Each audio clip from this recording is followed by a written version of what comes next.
Saudiyada o'qishlik bo'yicha 7 ta eng ko'p beriladigan savolga hozir javob beraman.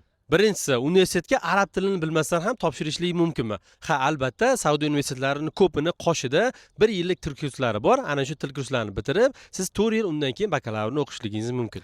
Ikkinchisi, universitetlarda o'qishlik bepulmi? Ha, shunday Saudiya universitetlari har yili chet tillik talabalar uchun juda ham ko'plab grantlar ajratadi. Uchinchisi, Saudiya universitetlariga qanday hujjatlar kerak bo'ladi? 11-sinfni yoki kollejni tugatganligingiz to'g'risidagi hujjat, 086 ya'ni tibbiy ma'lumotnoma, 4/6 rasm va albatta sudlanmaganlik to'g'risidagi hujjat.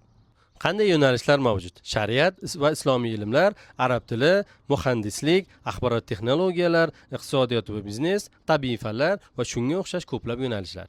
Oilali talabalar ham kela oladimi? Ha, albatta mumkin, lekin buni o'ziga yarasha sharti va bosqichlari bor. Yosh chegarasi bormi? Ha, albatta, bakalavr dasturiga 17 yoshdan 25 yoshgacha topshirishligingiz mumkin. Juda ham ko'pchilik so'rashadi, yoshi 30 gacha bo'lgan inson ham topshirsa bo'ladimi deb. Ba'zi holatlarda universitetlar 30 yoshgacha ham talabalarni qabul qilishgan. Shuning uchun omadingizni sinab ko'rsangiz bo'ladi. Hujjat topshirganimizdan so'ng universitetga aniq kiramizmi?